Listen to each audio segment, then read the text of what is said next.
Commander Elaine Morgan stood at the viewing window of the ship Horizon, watching the stars blur as they traveled faster than light. Her dark hair was pulled back in a tight bun, and her blue uniform was perfectly pressed. She had been in space for 15 years, but this mission made her more nervous than any before. "Commander, we're approaching Arcturus space," said Paul Nelson, her pilot. His fingers moved quickly over the control panel. "Their patrol ships have spotted us." "There?" "Sending a greeting." Elaine nodded. "Put it on screen." The face that appeared wasn't human. It had scales that shimmered with blues and greens. 6 eyes blinked at different times. The mouth was wide with teeth that looked too sharp for a species that claimed to be peaceful traders. "Greetings, Earth." "Vessel," the alien said. "I am Captain Zex of the Arcturus Defense Force. We welcome you to our territory." "Thank you, Captain," Elaine replied. "I am Commander Elaine Morgan of the Earthship Horizon. We come in peace and friendship." The aliens. Scales changed color slightly. "The Prime Minister is eager to meet the first humans to visit our world. Follow our ships to the docking station." When the screen went dark, Elaine turned to her second-in-command, Lieutenant Steve Harris. "What do you think?" Steve frowned. "They seem polite enough, but did you notice how those patrol ships are positioned? They could destroy us in seconds." "I noticed," Elaine said. "Keep all sensors running. I want to know everything about these Arcturians before we dock." The Horizon followed the alien ships toward a massive space station. It looked like a giant wheel spinning slowly in space. Elaine had seen pictures from the long-range probes, but the real thing was much more impressive. "Look at the other ships," Steve pointed out. "At least 5 different alien designs. The Arcturians weren't lying about being traders. They have connections." As they approached the docking bay, Elaine gathered her team. Besides Steve, there was Dr. Olivia Green, their science officer, and Lieutenant Patrick Davis, security. All wore the blue uniforms of the Earth Space Service. "Remember," Elaine said, "we are representing all of humanity. The Arcturians could be powerful allies. Be respectful, but stay alert. Something about this doesn't feel right." When the airlock opened, a group of Arcturians waited for them. Their leader stepped forward. He was taller than the others. His scales a deep purple. "Commander Morgan, welcome to Arcturus Prime. I am Vex, Minister of Foreign Relations. The Prime Minister is waiting." The station corridors were wide and tall. Elaine noticed other alien species moving aside as their group passed. Some looked down. Others seemed to tremble. None made eye contact with the Arcturians. "Your station is impressive," Elaine said to Vex. "How many species do you trade with?" 37 across 17 star systems, Vex replied. His voice held a strange pride. "All enjoy our protection." "Protection from what?" Steve asked. Vex's scales flashed yellow for a moment. "The galaxy is a dangerous place, Lieutenant. Some species need guidance to survive." They entered a large room with a long table. At the head sat an Arcturian with red and gold scales. All 6 of his eyes focused on Elaine as she entered. "Prime Minister," Vex announced, "I present Commander Elaine Morgan of Earth." The Prime Minister rose. He was nearly 7 feet tall. "Welcome, Commander. I am Zor, Prime Minister of the Arcturus Dominion. Please sit. We have much to discuss." The humans sat on one side of the table. Elaine noticed the chairs were too large, making them look smaller than they were. A power play, she thought. Servers brought food and drinks. Dr. Green subtly scanned. Everything with a small device hidden in her sleeve before nodding that it was safe to eat. "Tell me about Earth," Prime Minister Zor said. "Your species is new to interstellar travel, yes?" "We've been exploring our solar system for over a century," Elaine explained. "But yes, We only developed faster-than-light travel 15 years ago. Impressive progress, Zor said. His teeth gleamed when he smiled. Most species take much longer. Throughout the meal, Elaine noticed how the other aliens in the room, servants and officials from other worlds, acted around the Arcturians. They moved quickly, heads down, voices soft. When an Arcturian spoke, they froze until allowed to continue. Your dominion seems very orderly, Elaine observed. Order is necessary for prosperity, Zor replied. Each species has its place. And what place do you see for humans? Elaine asked directly. The room grew quiet. Zor leaned forward, his 6 eyes blinking in sequence. That depends on what humans can offer. What resources does Earth have? What skills? What ... unique qualities? The way he said unique qualities made Elaine's skin crawl. We believe in equal partnerships, she said. Mutual benefit. Zor laughed, a sound like metal scraping metal. A charming concept, but reality is more complex. In our experience, some species are naturally suited to lead, others to follow. As the meal continued, Elaine noticed small things. How the servants flinched when Arcturians moved too quickly. The scars visible on some aliens' bodies. The way Zor watched her eat, as if studying prey. After dinner, Vex showed them to their quarters. Once alone, Elaine called her team together. Thoughts? She asked. They're not traitors, Steve said immediately. Did you see the weapons hidden in their clothes? Those are warriors. Dr. Green nodded. And the other species are terrified of them. This isn't a trading partnership. It's an empire. They're sizing us up, Patrick added. Deciding if we're worth conquering or not, Elaine agreed. We need more information. Olivia, can you access their computer systems? I'll try, Dr. Green said. Their technology is advanced, but every system has weaknesses. Late that night, Elaine was awakened by a soft knock. She opened the door to find a small alien with gray skin and large, sad eyes. Please, the alien whispered. You must leave. The Arcturians are not what they seem. Who are you? Elaine asked. I am Mick from Proxima 4. We were the 23rd species to be welcomed into the Dominion. The alien looked over its shoulder nervously. They will invite you to join them. If you refuse, they will take what they want anyway. What do they want? Your planet, your resources. Your people as workers. Mick's voice trembled. They are predators. We are prey. That is the only relationship they understand. Before Elaine could ask more questions, footsteps sounded down the hall. Mick vanished as silently as he had appeared. The next morning, Prime Minister Zor invited Elaine to his private office. His scales seemed brighter today, almost glowing with energy. Commander Morgan, he said when they were alone. Your species is ... fascinating. So soft, so fragile. He circled her slowly.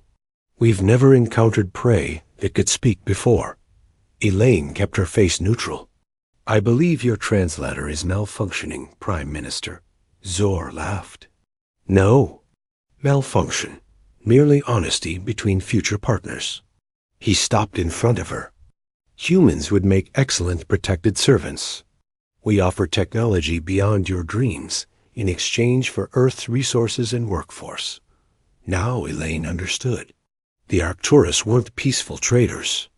They were predators who had systematically subjugated every species they'd encountered, using their technological superiority to establish themselves at the top of an interstellar food chain. And now they had humanity in their sights. I'll need to discuss this with my government, Elaine said carefully. Of course, Zor smiled, showing all his teeth. But remember, Commander, in the end, all species find their proper place in our dominion. The only question is how painful the process will be. The trip back to Earth was tense. Commander Elaine Morgan spent most of her time in her cabin, reviewing the data they had gathered about the Arcturians. The more she learned, the more worried she became. Dr. Olivia Green had managed to access some of the Arcturus computer systems before they left. What she found was disturbing. Records of conquered planets.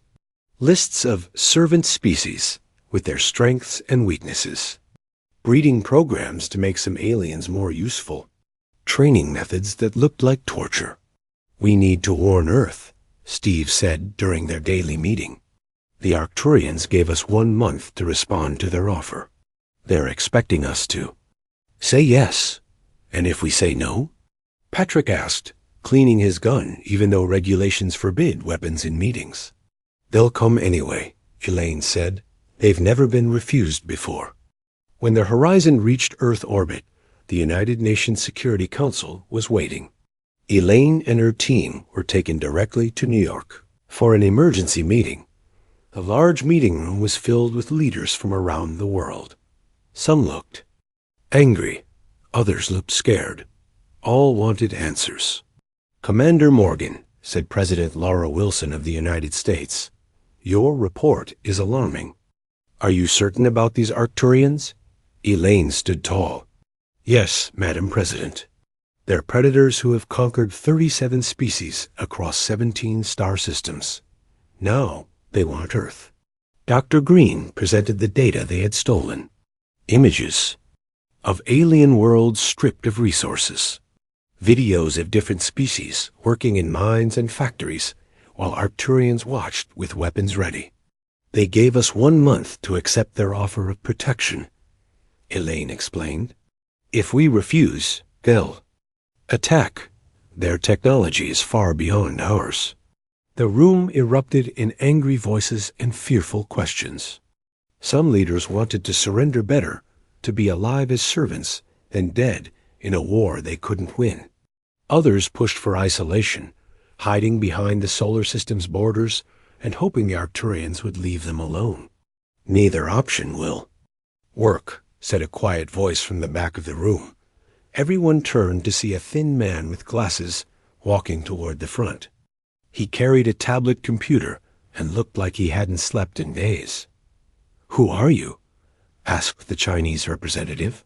"Dr. Alan Wright," the man said, "Earth's leading xenobiologist. I've been studying the data from the Arcturus encounter." He connected his tablet to the main screen. "They're not just predators. They're apex predators who've never been challenged. Their entire society is built on dominance displays." Images appeared on the screen. Arcturians forcing smaller aliens to bow. Arcturians biting other species to show power. Arcturians watching as their prey fought each other for scraps. "In every predator-prey relationship on Earth," Dr. Wright continued, "there comes a point when some prey evolve defenses. Poison, armor, speed, something that changes the game." He looked at Elaine. "We need to change the game." The room was silent. President Wilson leaned forward. "What do you suggest, Doctor?" Dr. Wright showed them new images. Chemical formulas. Biological samples.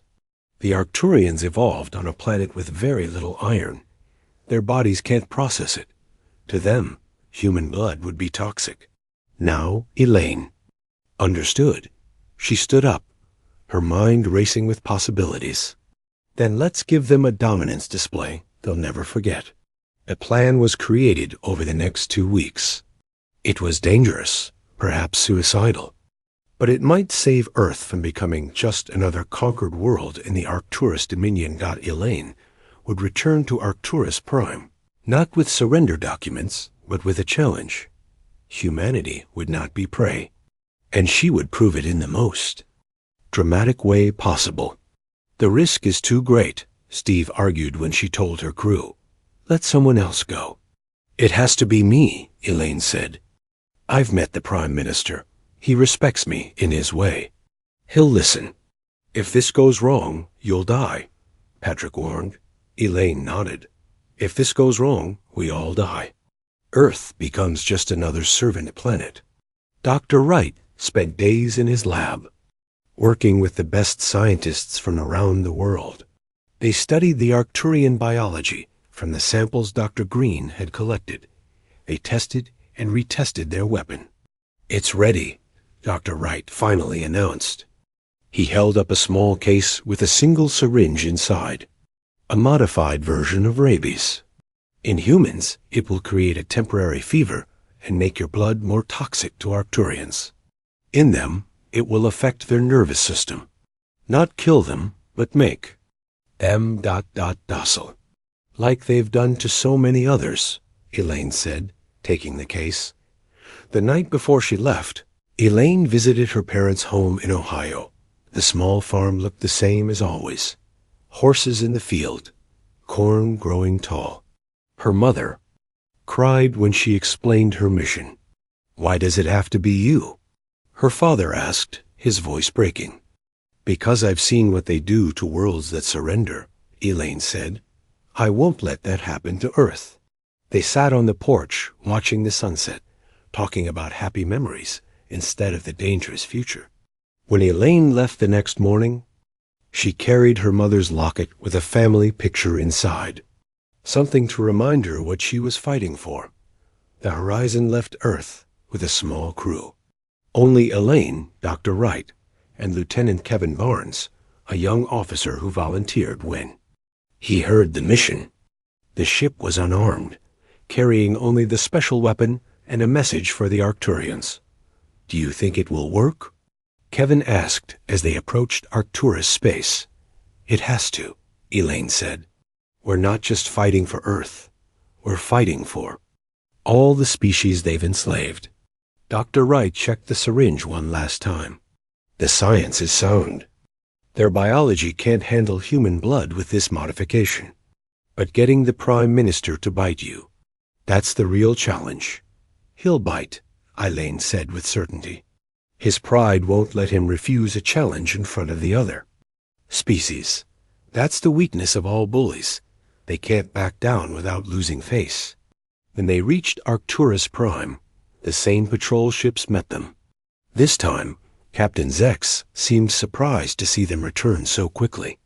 "Commander Morgan," he said, his scales flashing with curiosity, "we did not expect Earth's answer for 2 more weeks." "Some answers can't wait," Elaine replied.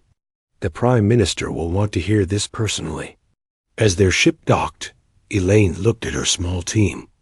"Whatever happens next will change everything for Earth, and for every species the Arcturians have conquered." Dr. Wright nodded. "Show them what happens when predators try to hunt humans." "For Earth," Kevin said, standing tall in his uniform. "For Earth," Elaine agreed. "And for all those who couldn't fight back." She took the case with the syringe and prepared to meet the Prime Minister. It was time to show the galaxy's greatest predator that humans weren't prey, they were poison. The grand hall of the Arcturus Council was bigger than Elaine remembered. The ceiling rose high above, decorated with images of Arcturian victories. The walls showed conquered planets and alien species bowing to their masters. The message was clear. Resistance was pointless. Elaine walked slowly down the center aisle.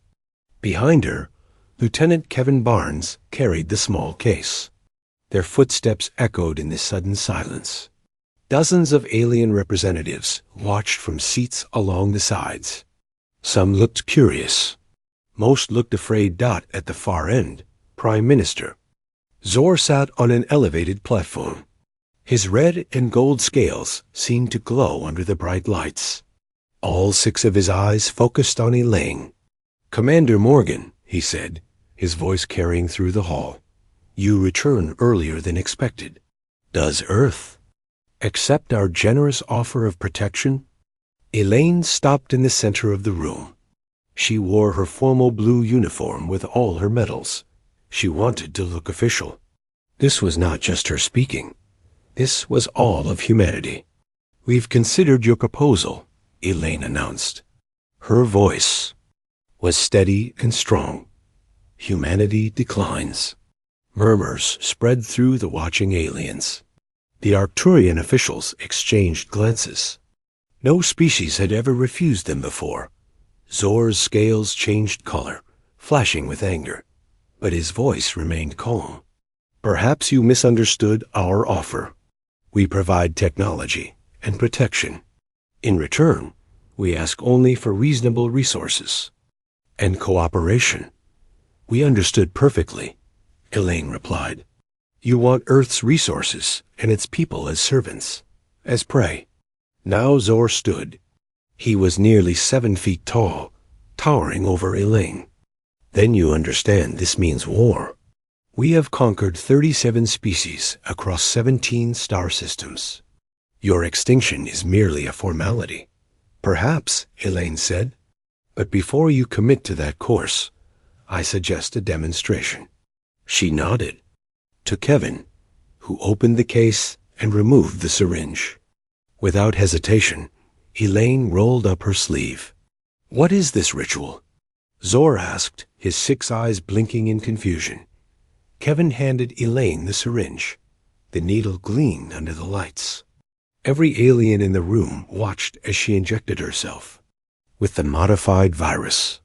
I've just infected myself with a modified version of a human disease called rabies, Elaine explained calmly. In its natural form, it affects our nervous system, making us aggressive, unpredictable. This version works much faster. The alien delegates whispered among themselves. Some moved back, as if the disease might spread through the air. You came to threaten us with disease? Zor laughed, a sound like grinding metal. Our biology is entirely different from yours. Your human diseases mean nothing to us. I know, Elaine said, stepping forward. That's why I'm going to let you bite me. That's what you do with prey, isn't it? Take a bite to establish dominance? The council chamber erupted in shocked noise. No species had ever voluntarily offered themselves to an Arcturian's jaws. This is a trick, said Vex, the foreign minister, moving to stand beside Zor. Some human deception. No trick, Elaine said. She rolled up her sleeve further, exposing her bare arm. Just a simple demonstration of what happens when you try to make humans your prey. She walked up the steps to stand directly in front of Zor. The Prime Minister towered over her, his scales changing colors rapidly. Go ahead, Elaine said, extending her arm. Take the first bite. Show everyone your dominance. The room fell silent. All eyes were on Zor, and the human female who dared to challenge him. To refuse would show weakness in front of all the species. He had conquered. To accept might be walking into a trap. What do you hope to achieve with this display, human? Zor asked quietly. Knowledge, Elaine answered. The most important knowledge in the galaxy. What happens when a predator bites a human? Zor looked at the watching delegates, at his fellow Arcturians, at the small, soft human standing before him. He made his decision. If this is how Earth wishes to begin our war, so be it, he said. His jaws opened, revealing rows of sharp teeth. Let all present witness the consequence of defying the Arcturus dominion. Elaine didn't flinch. She kept her arm extended, her eyes locked on Zor's face. The Prime Minister bent down. His teeth gleamed in the light. Then he bit down on Elaine's. Offered arm. Pain shot through Elaine's body. She gasped, but did not cry out. Blood welled around Zor's teeth, bright red against his scales. For a moment, nothing happened. Then Zor released her arm and stepped back. He made a strange sound in his throat. His scales lost their bright color, turning dull and gray.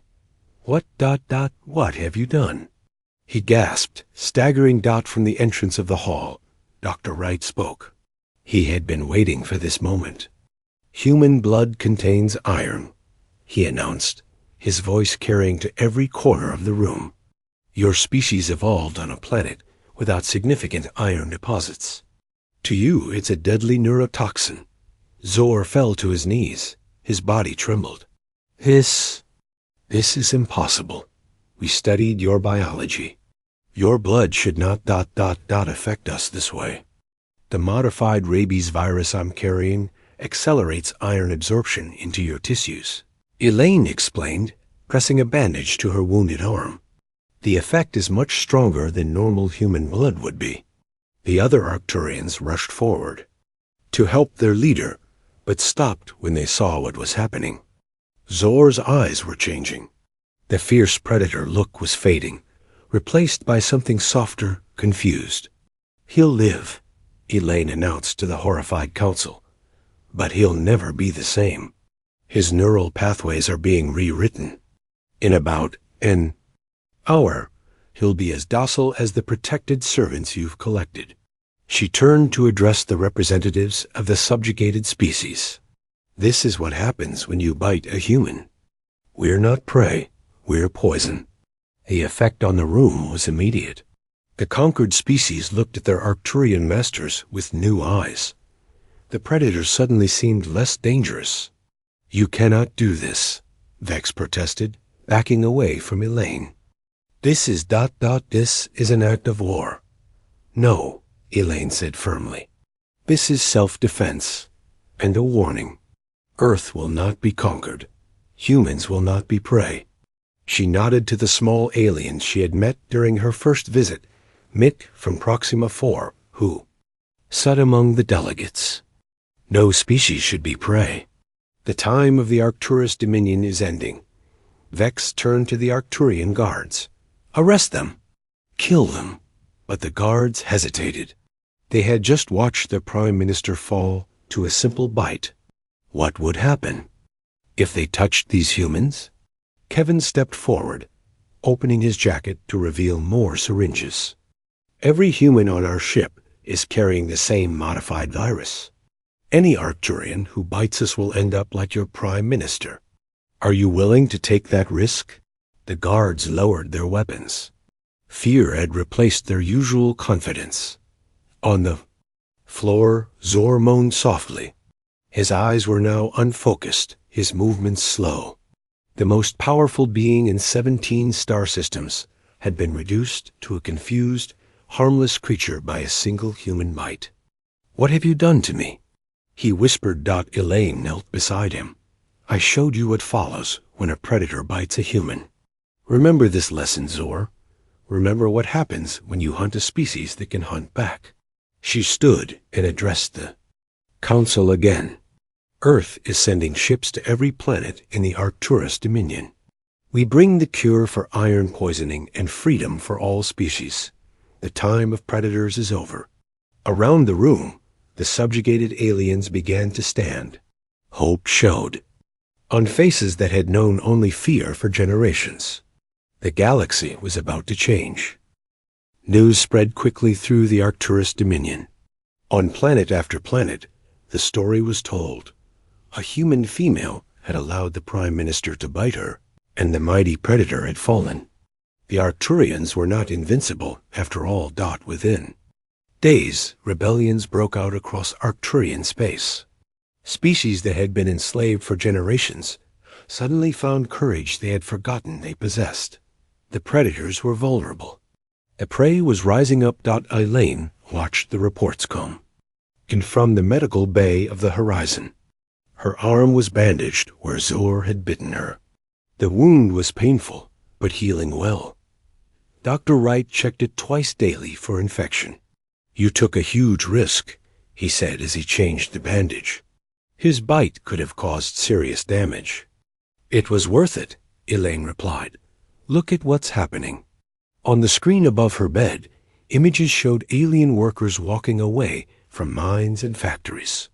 Arcturian soldiers stood by, uncertain what to do. Without clear orders from their leaders, many were choosing not to fight. Earthships have reached 6 planets already, Kevin reported, entering the room with a tablet. The cure for iron poisoning is being distributed to affected Arcturians. Most of the subjugated species are responding positively to our arrival. And the Arcturian military? Elaine asked. Kevin's face grew serious. Mixed responses. Some ships have surrendered. Others are gathering for what looks like a counterattack. Admiral Hayes says we should prepare for resistance. Elaine nodded. She had expected this. Not all predators learned the lesson the first time. 3 days after the confrontation, in the council chamber, Elaine was strong enough to leave the medical bay. She walked slowly to the bridge of the horizon, where her crew welcomed her with smiles and salutes. "Commander on deck," Kevin announced. "At ease?" Elaine said. "Status report?" The main screen showed a map of Arcturus space. Green dots represented planets where rebellions had succeeded.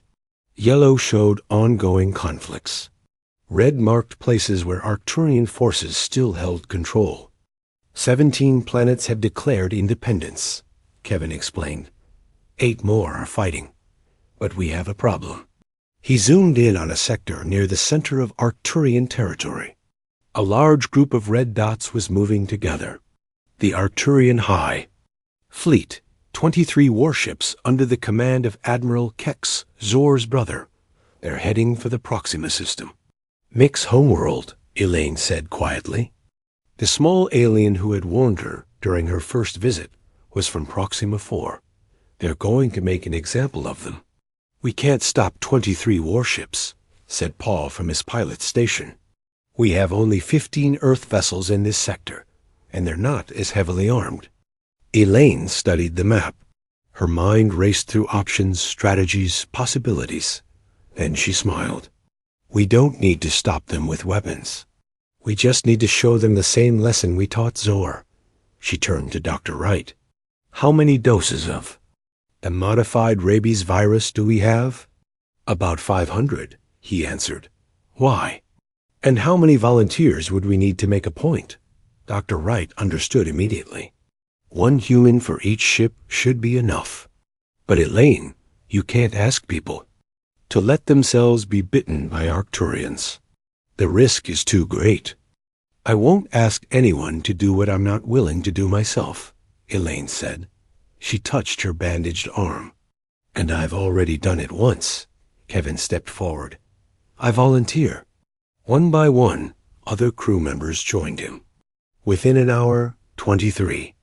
Volunteers had come forward, exactly the number they needed.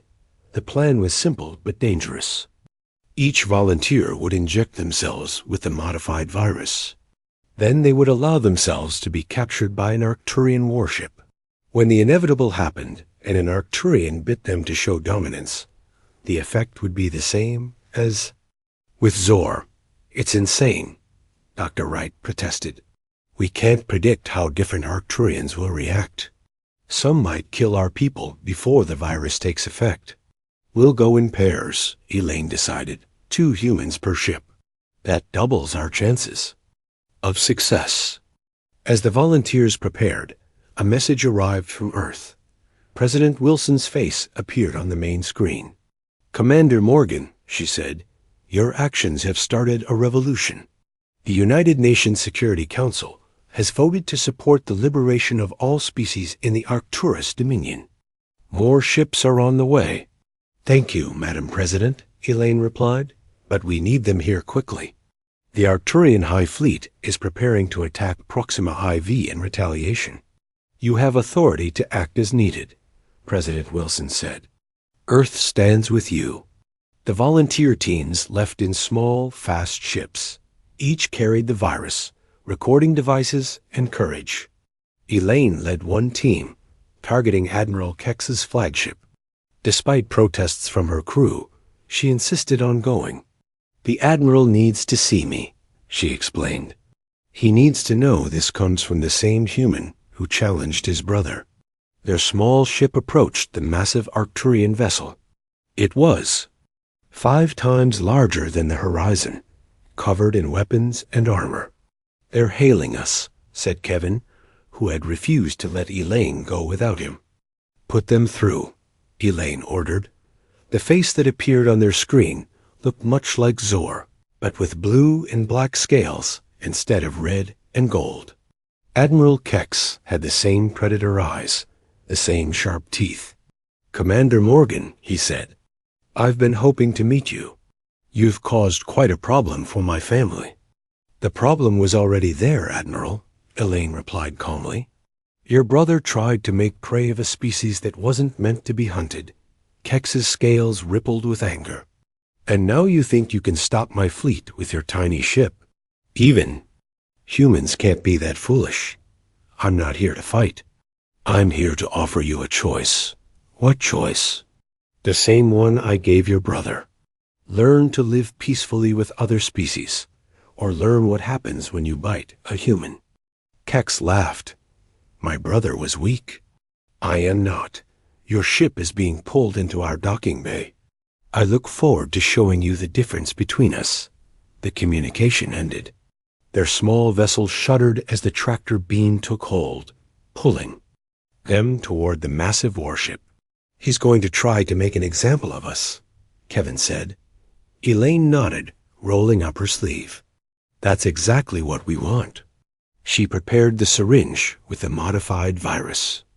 As the needle pierced her skin, she thought about Earth, about all the species suffering under Arcturian rule, about the galaxy that could be if predators learned to live in peace with those they had once considered prey. Ready? She asked Kevin, who had just injected himself as well. He nodded. For Earth.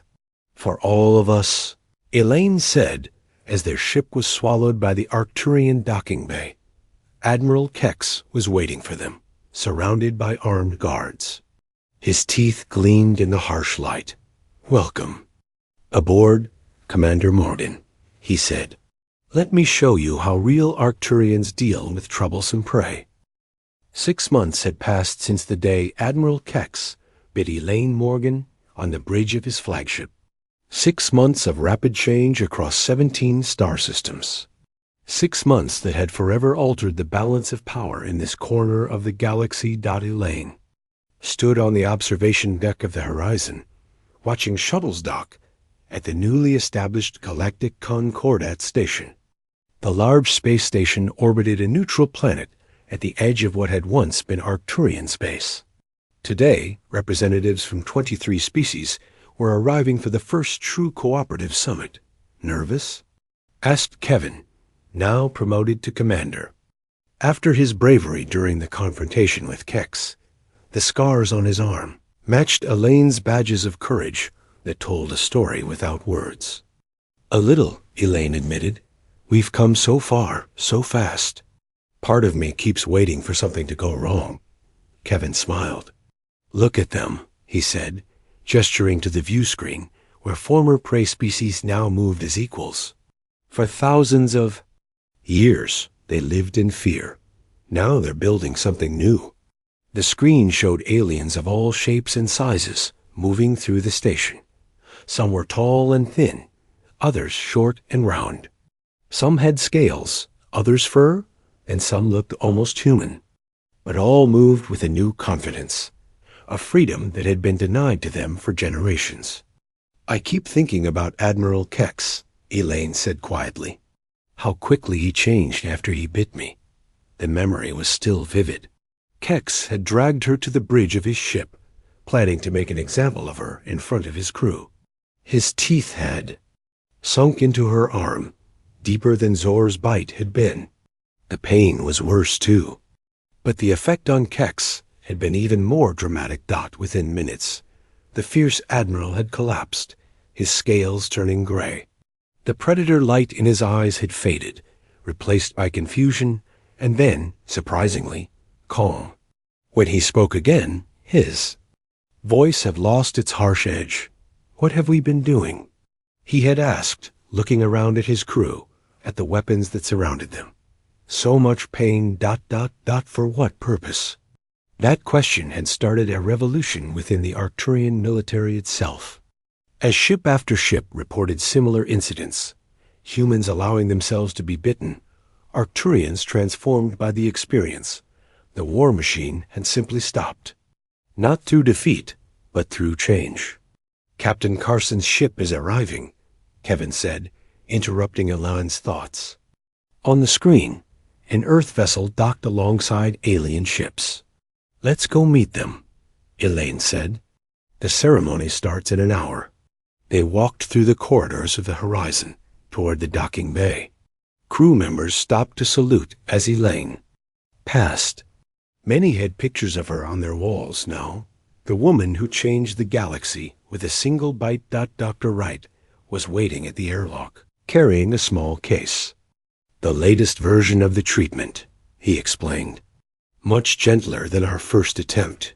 No side effects, and it preserves more of the Arcturian personality while removing the predatory instincts. The cure for iron poisoning had been distributed throughout Arcturus space, along with the antidote for the modified rabies. Humanity hadn't sought vengeance or dominance, just equality. Most Arcturians had accepted the treatment voluntarily after seeing how their leaders changed. And how? Is our guest? Elaine asked. Nervous, like you, Dr. Wright replied with a smile. It's not every day you address 23 species as their equal rather than their master. In the docking bay, they greeted Captain Susan Carson and her crew. They had brought the Earth delegation for the ceremony. Scientists, diplomats, and one very special guest, former Prime Minister Zor. The Arcturian looked different now. His scales had regained some color, though they would never be as bright as before. His eyes were clearer, more focused than in those first confused days after Elaine's bite. He wore simple clothes instead of the elaborate robes of power he once favored. Commander Morgan, he said, bowing slightly. Thank you for this opportunity. The opportunity is mutual, Elaine replied. Your voice will carry weight with those Arcturians who still resist change. Together, they made their way to the great hall of the Concordat station. The room was circular, with seats arranged so that no species sat higher than others. Equality was built into the very design of the place. As they entered, conversations paused. Many eyes turned to watch the unusual pair, the human commander and the former Arcturian leader, walking side by side. They're staring, Zor said quietly. Let them, Elaine answered. Let them see what's possible. The ceremony began with representatives from each species lighting a candle. One by one, they spoke of hope, of freedom, of a future without fear. When it was Earth's turn, President Wilson herself stood to speak. We came to this part of the galaxy as explorers, she said. We found a system of predator and prey that had existed for thousands of years. Today, we help establish a new system, one of equals. When Zor stepped forward, a hush fell over the room. Many of the aliens present had suffered under his rule. Some still bore scars from Arcturian bites.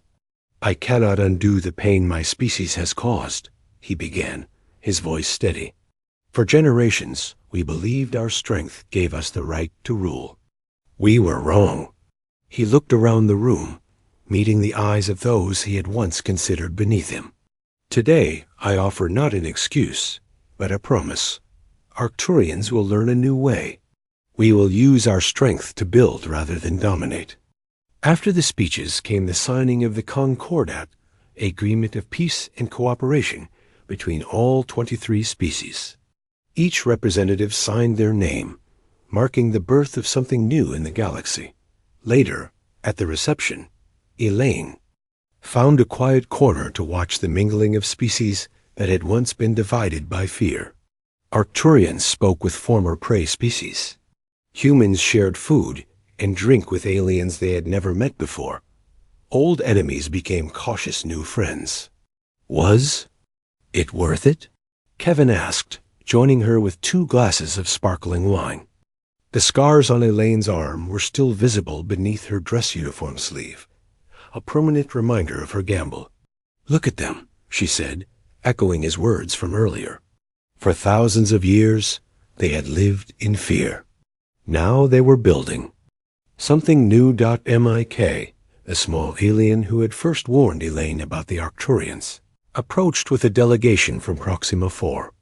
Commander Morgan, he said, bowing slightly. My people wish to thank you personally. Our children will now grow up without knowing the bite of predators. We showed them there's another way, Elaine said, raising her glass in a small toast. That's what humans do best. We adapt, we survive, and when necessary, we take the first bite to change the rules of the game. Across the room, Zor was speaking with representatives from 3 different worlds. There was no fear in their eyes now, no submission, just the careful respect of equals finding common ground. They thought we were food, Elaine said softly. We showed them we were medicine. The Horizon would leave the next day, heading back to Earth before starting a new mission of exploration. But this part of space would forever be changed by what had happened here. A single bite had started a chain reaction that toppled an empire and freed billions. As the reception continued around her, Elaine touched the scar on her arm and smiled. Sometimes the most effective weapon against a predator wasn't sharper teeth or stronger claws. Sometimes it was simply showing them a different way to live.